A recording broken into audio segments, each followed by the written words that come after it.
West Coast Cookbook and Speakeasy with Chef Justice Putnam.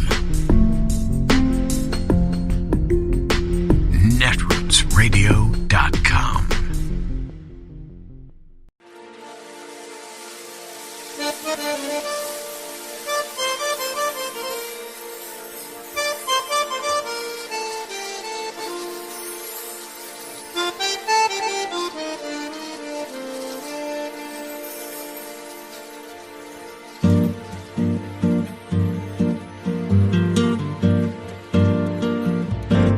Je voudrais du soleil vert, des dentelles et des théières, des photos de bord de mer, dans mon jardin d'hiver. Je voudrais de la lumière, comme en Nouvelle-Angleterre. Je veux changer d'atmosphère, dans mon jardin d'hiver. Ma fleur sous la pluie de novembre, tes mains qui courent, je n'en peux plus de t'attendre. Les années passent, il est loin, là je tombe. Nul ne peut nous entendre. Je voudrais du Fred Astaire. One of the most prominent examples of someone pushing back against a reactionary agenda is Michigan State Senator Mallory McMorrow. 1 year ago yesterday, McMorrow became a household name when she delivered this rebuke to Republicans in her state. I didn't expect to wake up yesterday to the news that the senator from the 22nd district had overnight accused me by name of grooming and sexualizing children in an email fundraising for herself. So I sat on it for a while wondering why me. And then I realized, because I am the biggest threat to your hollow, hateful scheme. Because you can't claim that you are targeting marginalized kids in the name of, quote, parental rights if another parent is standing up to say no. Can Democrats across the country take a similar stand against creeping authoritarianism? How do they overcome the structural advantages that have allowed Republicans to rule from the minority? Well, I have just the person to ask. Joining us now is Democratic Michigan State Senator Mallory McMorrow. She's also the Senate's Majority Whip. State Senator McMorrow, thank you for joining us tonight. You're quite the person to talk to on this topic. And I guess I'd just first start with, the big question I think a lot of people are asking right now, which is it a fundamental flaw in our democracy that a minority is able to rule like this and exercise their power in what feels like a very anti-democratic fashion? It absolutely is. And you see this creeping because so many of our states are so badly gerrymandered. That's exactly what happened in Michigan, where because of gerrymandering that allows the Republican Party to regain control and remain in control, they continue to flank further and further to the right extreme. And that works its way all the way up to our federal government. I just wonder, though, some of this is coming in part in legislatures, and some of it is Republicans judge shopping and judges having ever more power when they run into legislation they don't like. When we're talking about abortion, for example, the arguments over mifepristone, some of this is fueled by what we are told is a grassroots minority that is organized and angry on the topic of quote unquote parental rights. I mean, does it surprise you, setting aside the gerrymander question, that the Republican Party, which knows it needs to actually do some winning here, is embracing topics that just don't have national support? I mean, at some point, they do need to win something legitimately. And in order to do so, don't they need to adopt some kind of policy that has some kind of broad popularity? You know, if you watch the 2022 results here in Michigan, Michigan is now a blue trifecta state for the first time in 40 years because we sent such a loud rebuke to this brand of Republican politics, where Tudor Dixon, the Republican candidate for governor, ran her entire campaign on anti-trans legislation, despite the fact that only 2 kids in a state of 10 million people a year apply for the waiver to play on a sports team that matches their gender gender identity. The Republican Party themselves put out a report following the 22 election that noted they ran more ads about trans women in sports than they did about inflation. And if that's not an indication coming from inside the House that there's a problem, I don't know what is. But the lesson they seem to have taken away from the results in places like Michigan is not to come back to where a majority of people are. It's to double and triple down on crazy. So we have to take the veil off, reveal it for what it is, and point out that it's just ridiculous and it's not solving anybody's real problems. What is it about the trans kid thing? You point out the vanishing.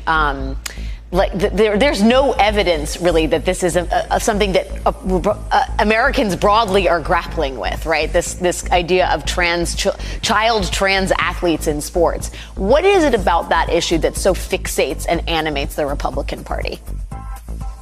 Because it's fear. You know, if you think about just the numbers, the fact that there are 2 kids in a state of 10 million people who go through this process, that means that it is very likely that a majority of people have never met a trans person, at least that they know of.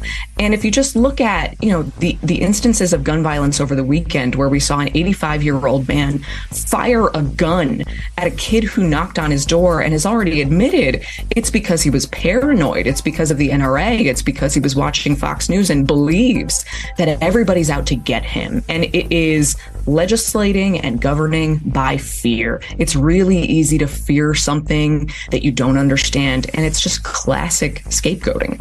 Do you think that argument, and I agree with you, I think fear is so central to all of this, but do you think that concept of fear and fear-mongering extends to the abortion question? Because that seems to be, I mean, there seem to be a number of sort of cross currents there. There's a very, very engaged, hardcore anti-choice movement that is in large part powering this against what is political reality, the political reality that the GOP faces on this topic.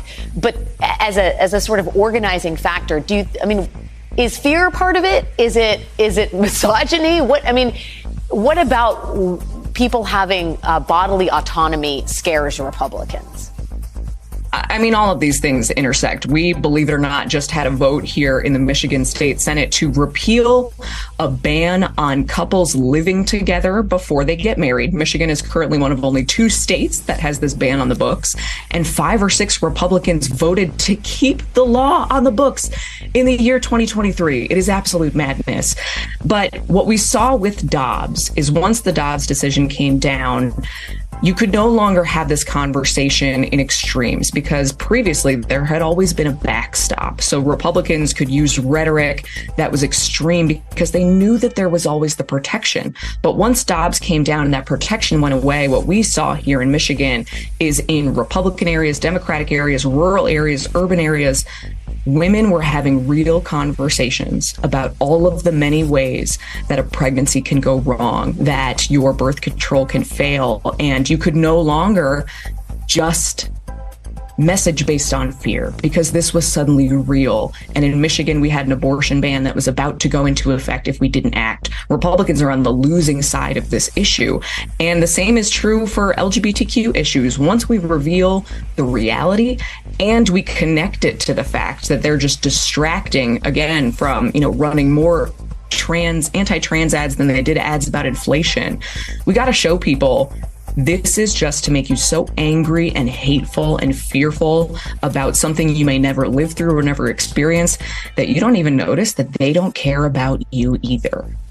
I do think that there are some parts of our democracy, there are certain institutions that really lend themselves to minority tyranny, if you will. The Supreme Court, the Electoral College, the way our sort of the way that sparsely populated states are dramatically overrepresented in our electoral system.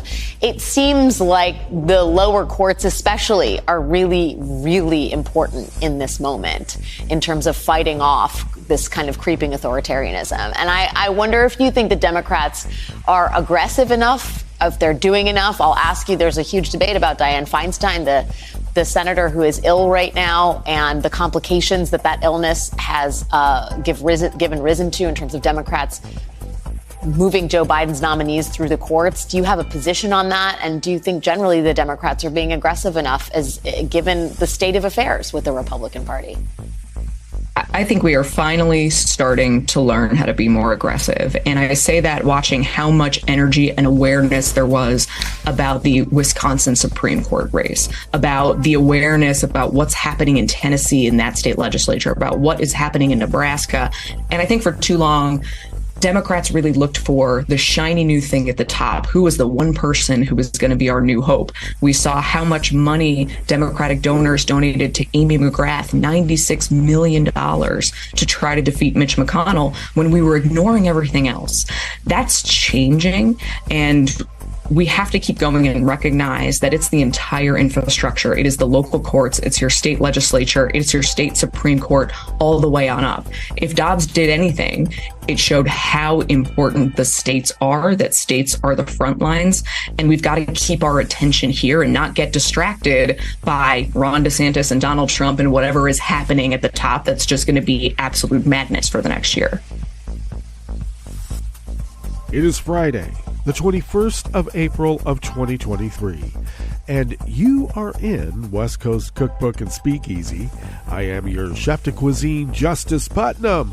Gunner the English Bulldog is our snoozing sous chef, and our daily special is Blue Moon Spirits Fridays, because we are all-night hawks in the Diner of Life. Oh my.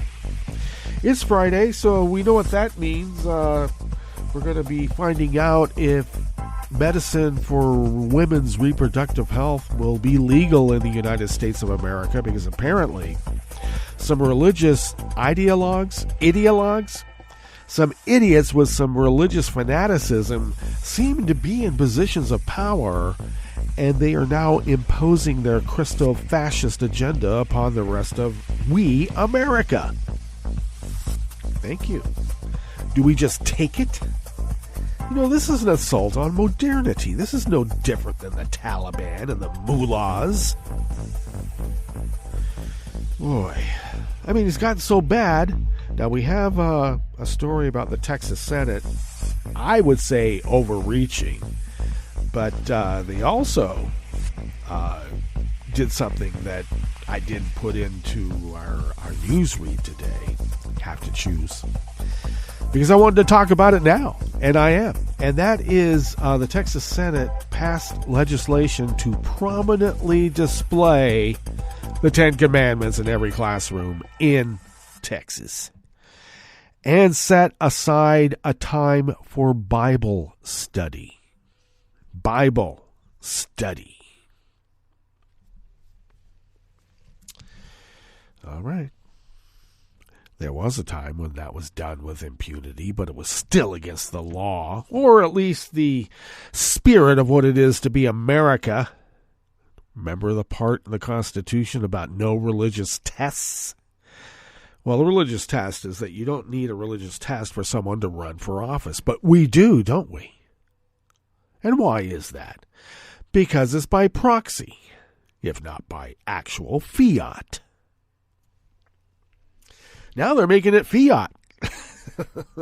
10 Commandments.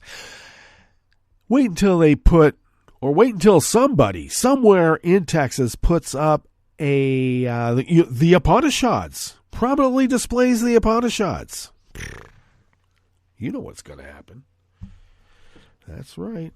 Whoever did that will be drawn and quartered as according to the punishment in the Bible. Okay. Some Bible has that, and they'll use it and say, got to draw and quarter that guy. The Upanishads, you're an affront to everything that's American. America is Christo-fascism. All right. No religious test. Just remember that. None. But here we are. We got a bunch of what I call American Nazi burgermeisters. You know, these oligarchs, these billionaires, trillionaires, throwing all sorts of money and then blaming it on Soros, the Jewish guy. Yeah, why not on Holocaust Remembrance Day, huh? God. Nazis all around us. We got rich Nazis funding these absolute ridiculous, fanatical religious zealots because it's a means to an end, if they don't outright believe it themselves, because apparently when you got money, it rots your brain into believing you have the secret of the universe because look at all the money I got. So correlation equals causation. What? I don't know. I just liked how it sounded. I'm a poet. Oh, God. So we got our work cut out for us. Will the pharmaceutical industry, will the FDA just ignore a SCOTUS decision to take away the abortion pill? I hate that. Morning after pill. I like that better. The morning after pill. Back in the day, during the Clinton times, when this whole abortion debate really started taking off, my French wife would have this particular abortion pill, minopristone, mailed to her from France. And I was a bit concerned because, it's not okay here. And it already had been tested for about 20 years in Europe. And I got to tell you, in France, you can't get an aspirin without going to a pharmacy for a prescription. That's how locked down they are in terms of oversight about their pharmaceutical and medical industries. You want some Pepto-Bismol? You got to get it prescribed. You can't just go in there and grab it off the shelf. Some people might say that's overregulated, but on the other hand, they want people keeling over because of bad drugs either, do they? I'm just saying that the vetting process for this particular kind of drug had already been 20 years before it was even mentioned here in the United States in the 90s.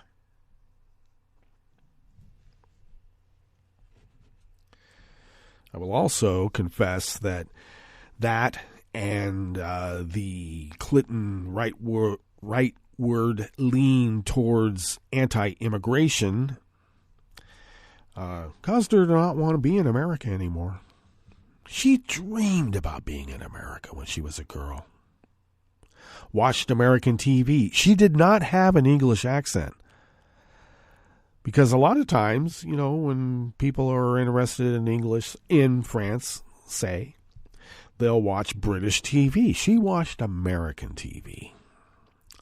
She had like a nondescript sort of accent. She had kind of like a little accent, but it was hard to place where it was. And that's because she watched American TV. She loved America. She was an exchange student in Wyoming, of all places. Wyoming! She lived in the suburbs of France. Suburbs of Paris. Suburbs of France. Sort of like the same thing. Paris is France, Some people wonder if France is Paris, but that's another discussion altogether. No, she lived in the suburbs of Paris. Montmorency. Yeah. Kind of a nice place. Right smack dab in the middle of Wyoming. Wow. She told me stories about her fellow students' utter lack of knowledge about geography, for instance. They thought that France was somewhere in the Middle East, and the Middle East was like South Carolina, North Carolina, somewhere around there, about the middle of the East. Okay. I think that's when her idea about the liberty, freedom, and, pursuit of happiness in America started to erode. Boy, I'm living around a bunch of dimwits. And I got to tell you, dimwits aren't just relegated to the great United States of America either. There's a lot of dimwits everywhere. She'd run into a few in her own country. So she knew. But I got to tell you, we are exceptional in our dim-wittedness. Yeah, they don't call us ugly Americans ugly Americans for nothing. I'll get it out. So, yeah, that was kind of a drag. I can't live in America anymore. Why? Because you're turning into Nazis. It was also around the time, well, not around the time, it was a bit after that, after the Murrah building being blown up in Oklahoma City. I remember how that affected her. Because they had already had some bombings in the metro in Paris by that time, quite a few, and it's not as if people got used to it. But I think that she held or harbored a belief that that would never happen to America. And then it did. And it just happened to be by some, well, neo-Nazis. Let's not split hairs here. Proto-neo-Nazis? No, it's the same ilk who bounced around when the KKK was marching up Pennsylvania Avenue back in the early 1900s. The same ilk who were part of the America First bund of neo-Nazis before, during, and after World War II. It's the same. Freedom Riders. We're going to kill the Freedom Riders. Thanks.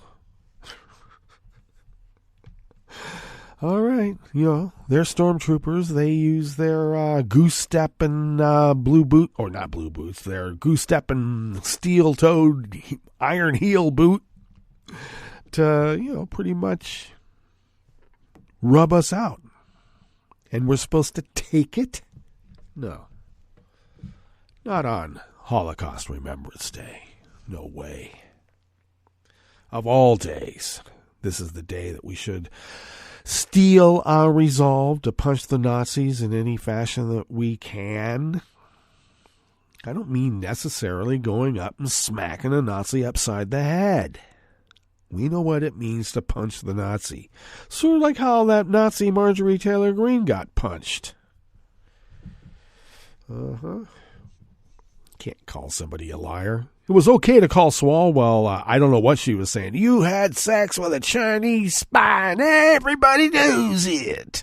Yeah, and most people know the fact that when he was informed that there was a Chinese spy in his midst, he worked with the FBI to expose her and deal with the problem. Not what these insurgents do. Jeez. And in terms of the debt ceiling being held hostage, do you think, and I'll just say this over and over and over, I'm going to beat this like a dead horse. I know that's a terrible thing to say. But regardless, do these seditious insurgents have any incentive? They've already shown that they want to destroy the United States of America. Now they've heard that sabotaging the debt ceiling will also sabotage the good faith and credit of the United States of America, and thereby possibly bringing it down in shambles. They don't see that as a bad thing. They see that as a good thing. And we're going to give them a platform without pushback. I mean, it's bad enough they have a platform, but we're just going to sit here and take it?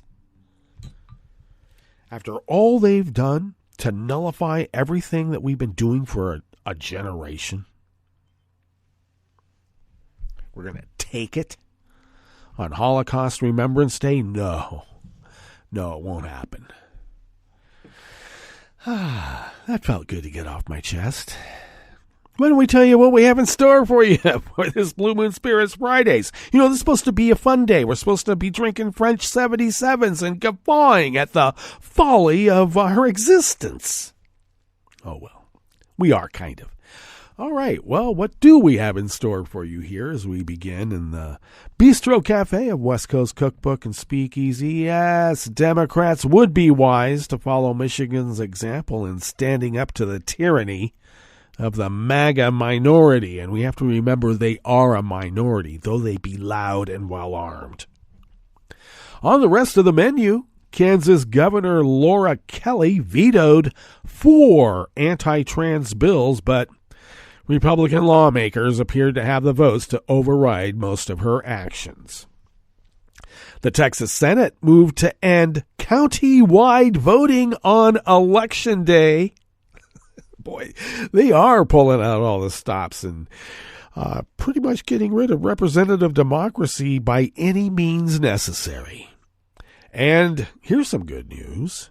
California will provide 100% of the water requested by cities and farms for the first time in years, thanks to winter storms that filled the state's reservoirs.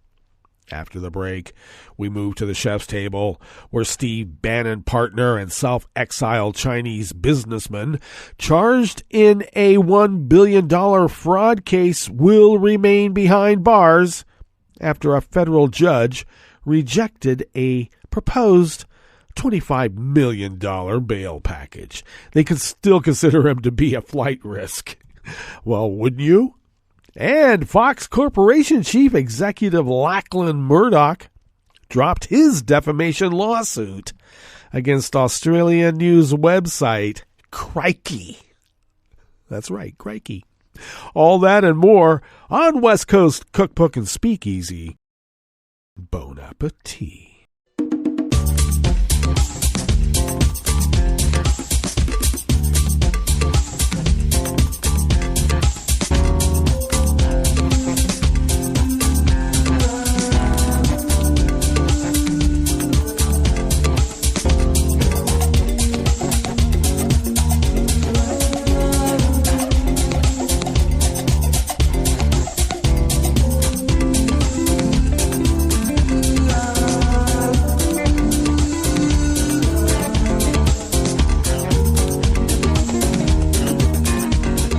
Near the bottom of our homepage at netrootsradio.com, to the right of the page is the chat room link, monitored by Kelly Lincoln, who will be attending Netroots Nation in Chicago this year under the banner of Netroots Radio, because that's what we do. The literal banner. We have one of those indeed. So I have no idea what Radio Row, Media Row is going to be, if there's even going to be one, but we're going to be there. So thank you, Kelly. If you out there in radio listening land would look across the page of our homepage at netrootsradio.com to the left of that chat room link, near the bottom of that homepage, netrootsradio.com, you'll notice the link to our Patreon page. And you know what that means. If you could become a recurring Patreon of Netroots Radio, it would really help us. It would. And I'll just simply tell you, if you could afford to send us what you might spend on an espresso-type coffee drink once a month, that really does help us pay our bills and all the other costs incurred by running this powerhouse of resistance. And it doesn't come cheap. Not at all. But we thank you for your generosity in allowing us to fulfill our civic duty as the founders originally intended so many, many years ago. And that's no joke. If you would like to follow Netroots Radio on Twitter, Mastodon, and Spoutable, you can do so at Netroots Radio. Tom takes care of that and a lot more. Thanks, Tom. Follow me on Twitter, Mastodon, and Spoutable at Justice Putnam. Of course, you know that I mostly try to post the show notes and links diary on Daily Co's, and that does get posted 10 minutes before showtime, but I try to get that out there on social media, and sometimes I'm just too busy, and it doesn't happen at least until I get the podcast diary up, and hopefully that happens pretty quick. And sometimes it doesn't, so I apologize. But if you followed me on those social media platforms I mentioned, there are links to the general diary pages, and then you could probably find the most current one that's there. So there. Follow me at Justice Putnam. You could also follow the show on Twitter, because I don't do anything with that yet, and I gotta. But you can follow that at Cookbook West on Twitter. And please, most importantly, do pick up podcasts by way of Spreaker, Stitcher, TuneIn, iHeart, YouTube, iTunes, etc., etc., etc. All right. Got all that out. It's Friday. This first offering in the Bistro Cafe of West Coast Cookbook and Speakeasy is by John Hanna out of the Associated Press. Kansas's Democratic governor yesterday, Thursday, vetoed a sweeping set of anti-transgender measures, including a ban on gender-affirming care for children and teenagers. But the Republican lawmakers who pushed them appeared to have the votes to override most of her actions because the bigots have arisen, in this reporter's opinion. Governor Laura Kelly rejected restrictions for transgender people in using restrooms, locker rooms, and other public facilities, limits on where they are housed in state prisons and county jails, and even restrictions on rooming arrangements for transgender youth on overnight school trips. Her actions highlighted how her Republican-leaning state has become a fiercely contested battleground as GOP lawmakers across the U.S. target LGBTQ plus rights through several hundred proposals. Kelly narrowly won re-election in November, but the legislature has GOP supermajorities and conservative leaders who have made rolling back transgender rights a priority. They want to take rights away, folks. The measure on bathrooms, jails, and overnight school trips passed earlier this month with the two-thirds majorities needed to override a veto. And on April 5th, lawmakers overrode Kelly's March veto of a separate ban on female transgender athletes in girls and women's sports. However, 2 days later, the measure on gender-affirming care fell 12 House votes short of a supermajority. Kelly said in a statement on the four vetoes that measures stripping away rights would hurt the state's ability to attract businesses. The vetoes also were in keeping with her promises to block any measure she views as discriminating against LGBTQ plus people.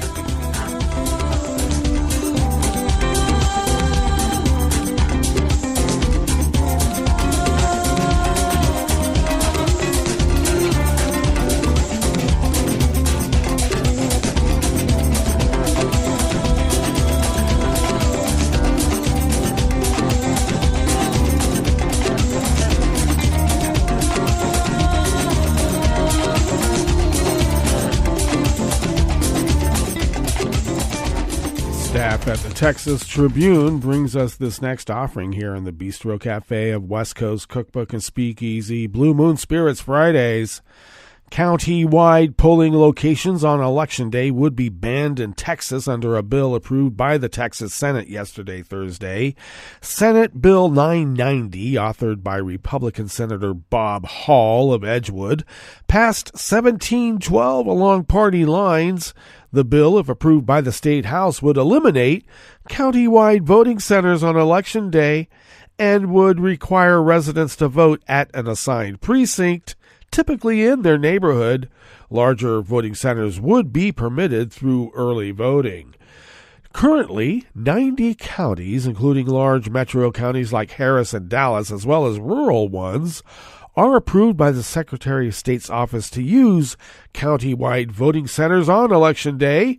Hall has framed the bill as necessary to address potential issues with vote counts, but Democrats who opposed the bill pressed him for any evidence that county-wide polling had led people to vote at more than one location.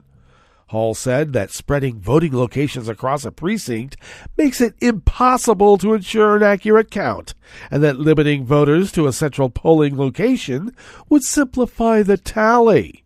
There has been no evidence of systemic voter fraud in Texas, and each county that has been approved to use county-wide voting policies must pass audits by the Secretary of State's office during 2 election cycles to keep the practice in place.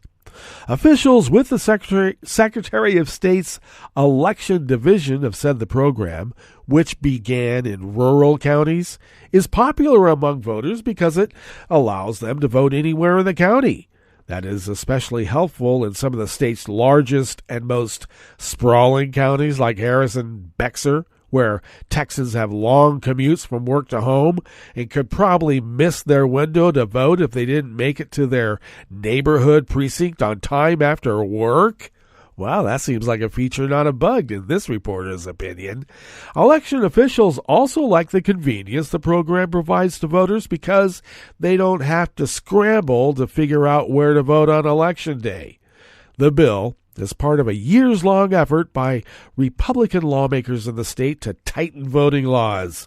For years, GOP leaders have said that there needs to be stricter interpretation of the state's voting laws to ensure the security of the vote. That motivation increased after 2020, when Donald Trump claimed, without substantiation, that current election laws had led to his electoral loss.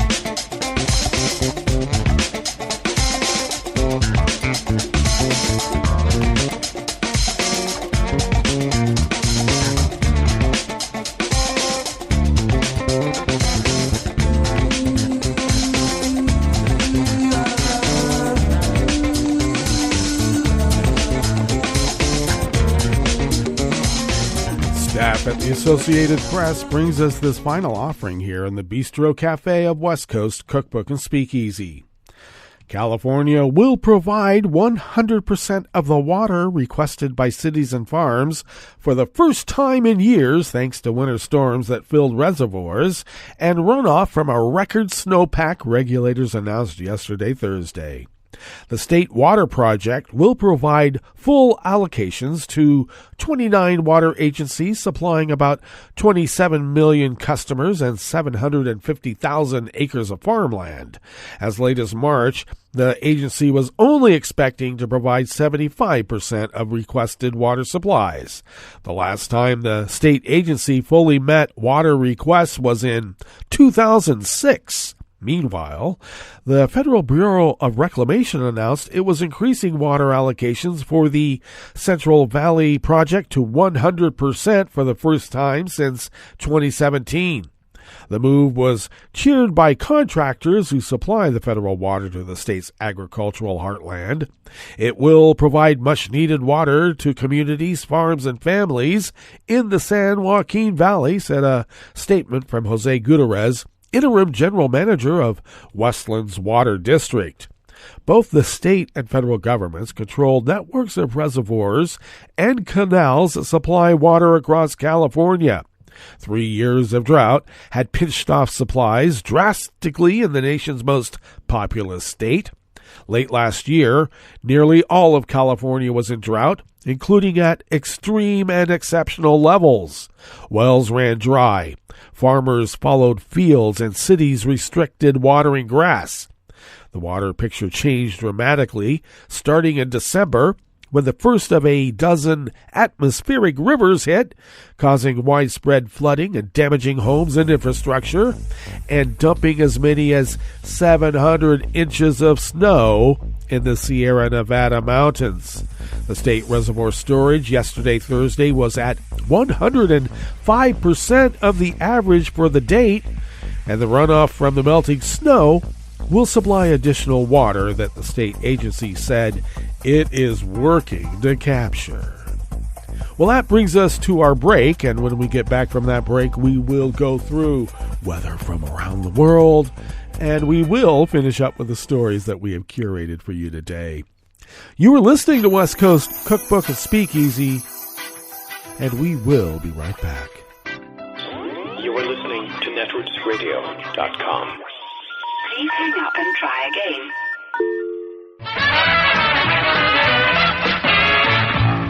From a point at sea to the circles of your mind, a new force is at work for planetary transformation. New radio for a new Earth.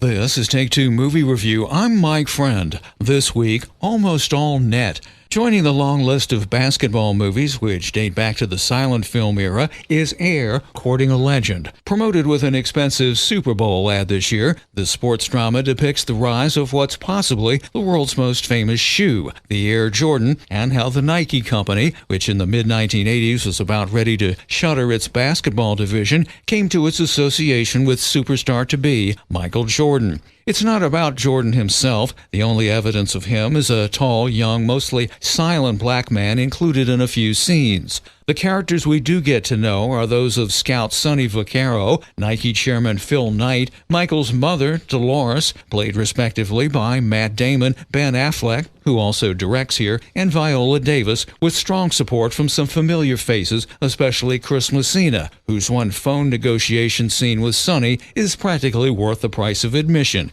You'll want to write down some of the insults for the next time you quit a job or have to deal with the ex.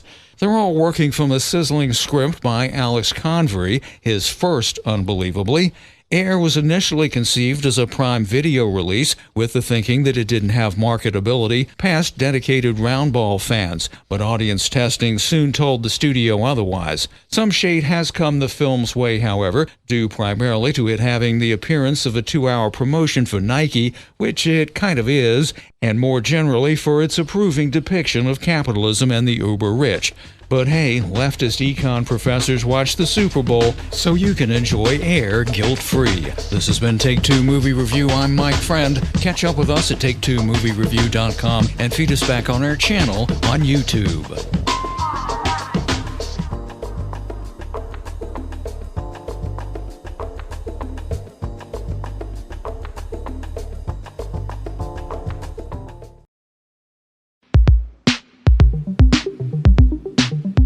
This is Scientific American's 60-Second Science. I'm Joanna Thompson. In 2018, a group of astronomers from Yale discovered something odd: 2 galaxies that had almost no dark matter. The observation caused a commotion in scientific circles because it seemed to fly in the face of everything that astrophysicists thought they knew about galaxy formation. But researchers may have just discovered the mechanism that makes these so-called dark matter deficient galaxies possible. In astronomy, matter comes in 2 flavors: dark matter and baryons. Yeah, baryons is a fancy way of saying regular matter. That's Betsy Adams, an astronomer at Asteron, the Netherlands Institute for Radio Astronomy, who was not involved in the research. Unlike baryonic matter, dark matter is invisible. Because the point of dark matter is that we can't see it. You know, there's no radiation from it. We don't observe it with our telescopes. What we observe is the baryons, the regular stuff. And so to infer the presence of dark matter is we look for its effects gravitationally. Dark matter acts like the unseen glue that holds galaxies together. Around 85% of an average galaxy consists of dark matter, and without it, astronomers think that most galaxies wouldn't have enough gravity to take shape. Stumbling across a galaxy without dark matter is a little like finding a hurricane with no wind. So where the heck did the Yale astronomers' dark matterless galaxies come from? That question caught the attention of Jorge Moreno, an astronomer at Pomona College in Claremont, California. Many of us were freaking out. It's like there is a major challenge to our paradigm. Moreno is part of a team working on an expansive, highly detailed computer program designed to simulate merging galaxies. This is what we call a cosmological simulation. Is you simulate a big chunk of the universe. You create a mini universe in your computer. The simulation he works with follows the standard model of physics, which is rich in dark matter. But not every physicist is convinced that the standard model is correct. And there was another camp of people who said, you know what, it's time to just get rid of this model. This dark matter, this idea is a nice idea, but it's not really consistent with observations. It's time to put it in the bin and think about something else. Maybe we need to modify the laws of physics or something like that. Haibo Yu, a theoretical particle physicist at the University of California, Riverside, fell into that camp. So actually, me and my collaborators, my group, we wrote a paper saying that there's an indication maybe the new physics, which beyond the standard kind of dark matter theory is needed. It's better to explain these 2 galaxies. But Moreno's simulation offers a solution without throwing away conventional physics. Initially, his team was focused on massive galaxies. But when they looked more closely at the simulation's tiny dwarf galaxies, a surprise popped out. 7 of them lacked dark matter. Each of these low dark matter dwarves orbited a supermassive galaxy the way a moon might orbit a planet. Moreno found that the 7 galaxies hadn't formed without dark matter. Instead, their dark matter had been gradually stripped away as they crossed paths with their supermassive counterpart. We didn't design the simulation to find for these things. They just appeared. It preserves the paradigm. We basically say you don't need to throw away the idea of dark matter because we use a simulation with dark matter and we were able to create galaxies without it. For you, it was an exciting find. It's remarkable work, I should say. I mean, it's a great success, I would say. Congratulations to the authors. And also, their result actually do not exclude the possibility to have new physics. The next step, according to Adams of Asteron, is to verify Moreno's results with observations. And the authors of the paper did something that I very much liked, which is they made a prediction. They said, we think that up to 30% of central galaxies in this mass range should have dark matter deficient satellite galaxies. So it would be a lot of work observationally to do that, but you could then go test that. And for Moreno, the research takes on a personal dimension. I have indigenous roots, especially on along the border of the U.S. and Mexico. And I have a friend, he's a professor of physics in Texas, and he's Cherokee.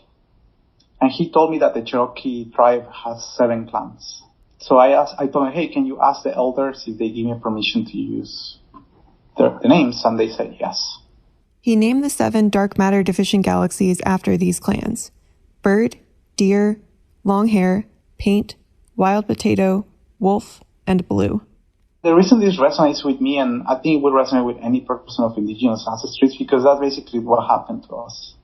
Like, in the process of colonization, we lost our language, we lost our traditions. Like, I don't know what my music is. I have a European name, I speak European languages, but I'm still here, and we're still here. And I feel like these galaxies are like that. They didn't assimilate, and they weren't destroyed. They confronted the Goliath, and they're still here, and they're surviving. For 60 Second Science, I'm Joanna Thompson.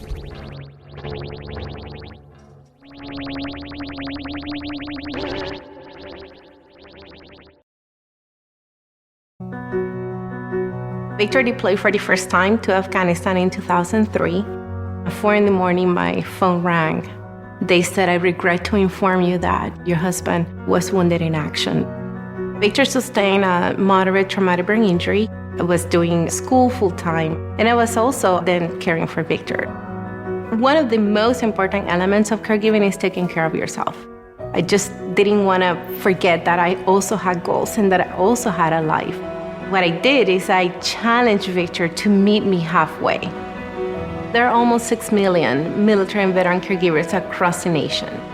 We have our own journey, and we can fulfill that journey at the same time that we are helping our loved one. Visit aarp.org/caregiving for a free military veterans guide to navigate your caregiving journey and better care for your loved one and yourself. Brought to you by AARP and the Ad Council. Hi, I'm Tom Hartman, and since you're listening to netrootsradio.com, show your progressive side and go to the donate button on the bottom of the homepage. It's progressives like you who power Netroots Radio and keep the progressive message beaming everywhere 24 hours a day. Just go to our donate button at the bottom of netrootsradio.com. Thank you for keeping progressive radio at full power.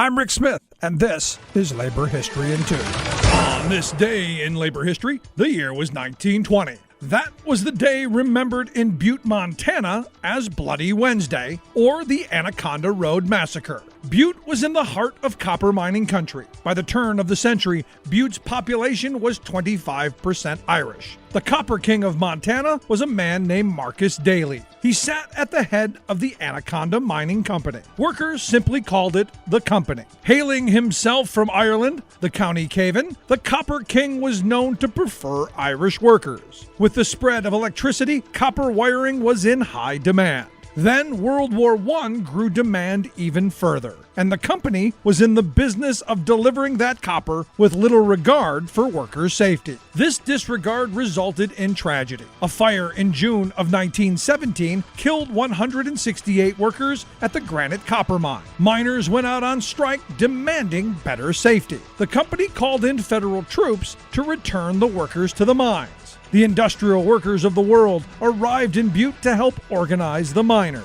Unionization efforts were met with armed resistance from the company. Frank Little, an IWW organizer, was hanged from a railroad trestle. No one was held accountable. Finally, on April 19th, the workers had had enough. They went out on strike. 2 days later, hundreds of miners gathered in front of the Neversweet mine on Anaconda Road.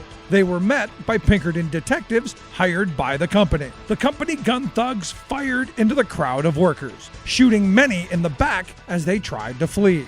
16 workers were wounded and 1 man died. The strike collapsed a few weeks later. Today's Labor History in 2 brought to you in memory of Carol Hillman, a passionate friend of workers and volunteer of the Illinois Labor History Society and The Rick Smith Show.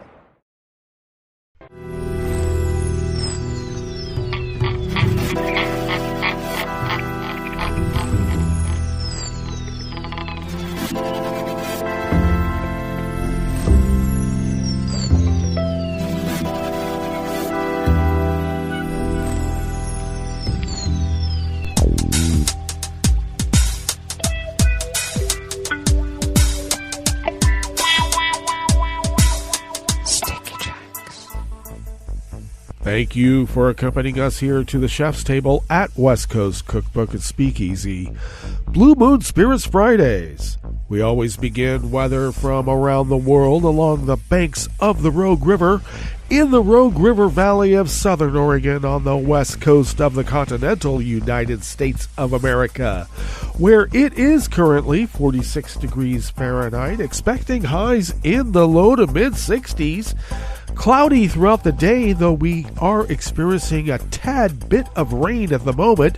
Winds will be light and variable, and then mostly cloudy skies early tonight, then partly cloudy after midnight.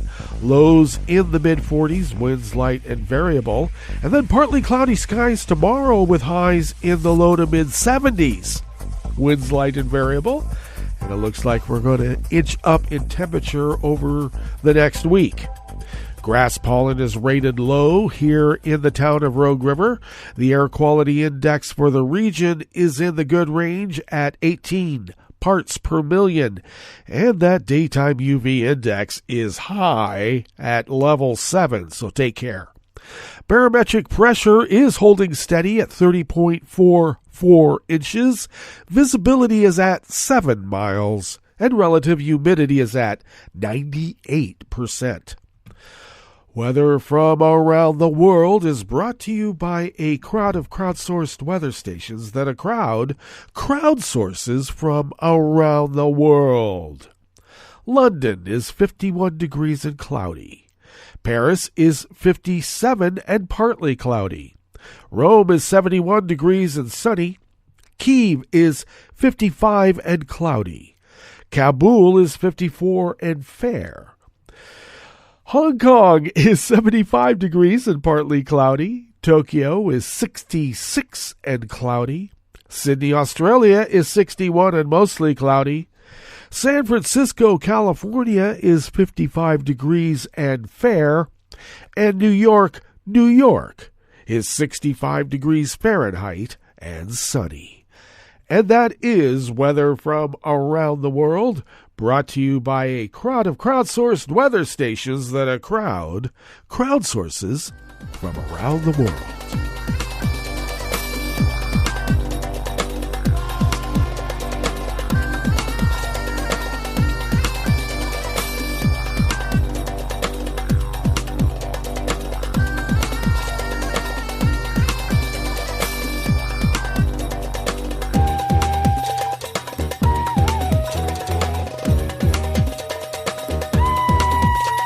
Larry Neumeister of the Associated Press brings us this first amuse-bouche here at the chef's table at West Coast Cookbook and Speakeasy Blue Moon Spirits Fridays.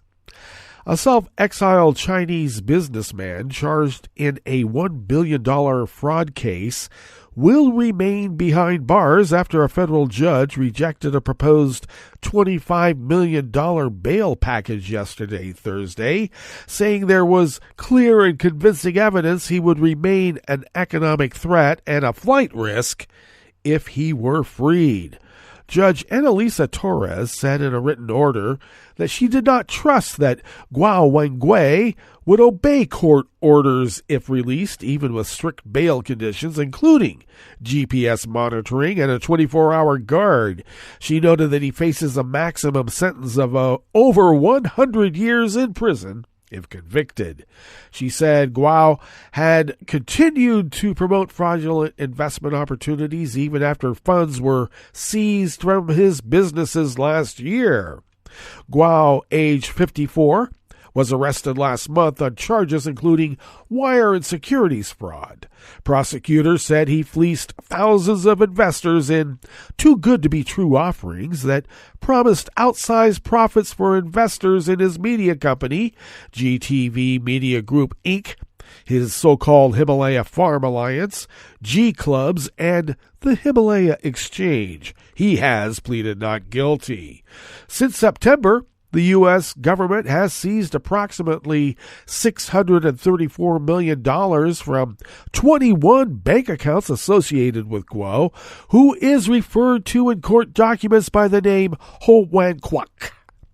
Guo has claimed he has only $10,000 in non-cash assets, though prosecutors say he has control of a 50,000 square foot mansion, a $3.5 million Ferrari, two $36,000 mattresses, and a $37 million luxury yacht. It was on that yacht that Steve Bannon, the former chief White House strategist under Trump, was arrested in a criminal fraud case several years ago. Trump pardoned Bannon just before he left office in 2021. Judge Torres noted in her order that Guo was accused of using proceeds from a 5-year fraud scheme from 2018 through this March to buy extravagant goods and assets for himself and his family.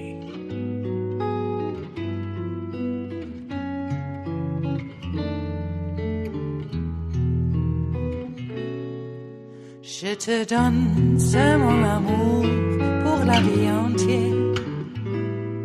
La promesse de me trouver à tes genoux. Aussitôt que tu m'appelles, rester toujours fidèle. C'est tout, c'est tout. Je te donne tous mes printemps, mes étés de mer. Mes automnes, quand les feuilles tombent partout. Si ce n'est pas une bonne affaire, je te donne tous mes hivers. Rod McGurk of the Associated Press brings us this final amuse-bouche here at the chef's table at West Coast Cookbook and Speakeasy. Fox Corp Chief Executive Lachlan Murdoch dropped his defamation lawsuit against Australian news website Crikey, citing the settlement of the separate U.S. case where Fox News agreed to pay almost $800 million over its lies involving the 2020 U.S. presidential election. Media mogul Rupert Murdoch's son filed the Crikey suit last August, a day after executives at Crikey's put their names to an ad in the New York Times inviting Lachlan Murdoch to sue to test the press freedom issue in court. Murdoch's lawsuit targeted the publisher, Private Media, its then managing editor Peter Frey, who was also the website's editor-in-chief, and Crikey's political editor Bernard Keane. Murdoch claimed he was defamed by Keane's column about the U.S. congressional investigation into the January 6, 2021 insurrection at the Capitol building, which Crikey published in June last year under the headlines, Trump is a confirmed unhinged traitor and Murdoch is his unindicted co-conspirator. Murdoch's lawyer, John Churchill, said in a statement. He filed a notice of discontinuance in federal court today. Crikey has tried to introduce thousands of pages of documents from a defamation case in another jurisdiction, which is now settled, the statement said, referring to the Fox News settlement with Dominion Voting Systems that was announced on Tuesday. Mr. Murdoch remains confident that the court would ultimately find in his favor. However, he does not wish to further enable Crikey's use of the court to litigate a case from another jurisdiction that has already been settled and facilitate a marketing campaign designed to attract subscribers and boost their profits. Oh, really? What are you doing, Fox?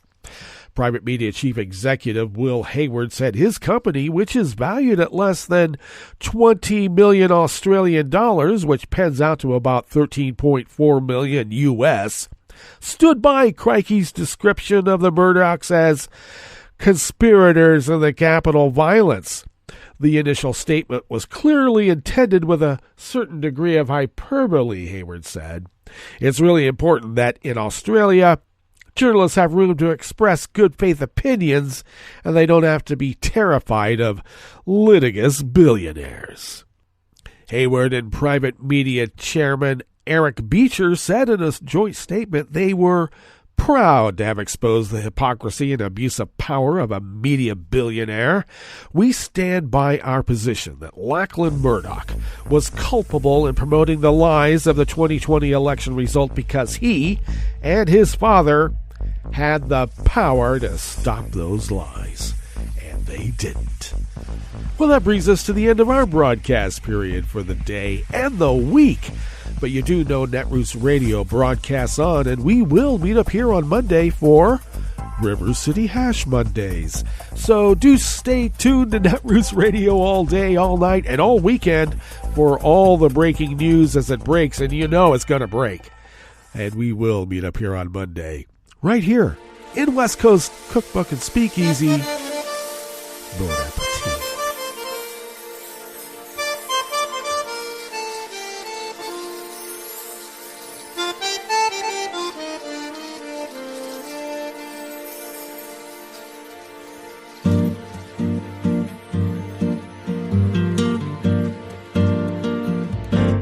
Je voudrais du soleil vert, des dentelles et des théières, des photos de bord de mer, dans mon jardin d'hiver. Je voudrais de la lumière, comme en Nouvelle-Angleterre. Je veux changer d'atmosphère, dans mon jardin d'hiver. Robe à fleurs, sous la pluie de novembre, tes mains qui courent, je n'en peux plus de t'attendre. Les années passent, qu'il est loin, là je tombe. Nul ne peut nous entendre. Je voudrais du Fred Astaire, revoir un latte Goël. Je voudrais toujours te plaire dans mon jardin d'hiver. Je veux déjeuner par terre, comme au long de golfe clair. T'embrasser les yeux ouverts dans mon jardin d'hiver.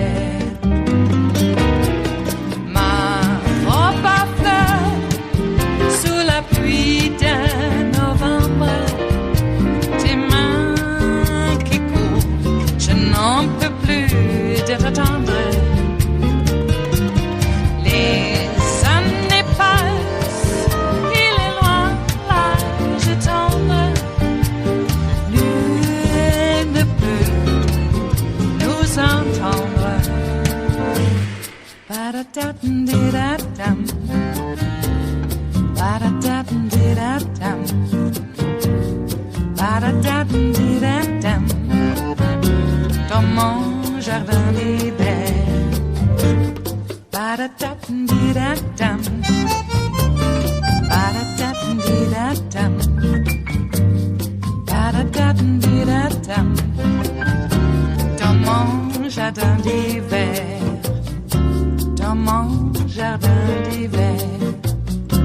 Dans mon jardin d'hiver.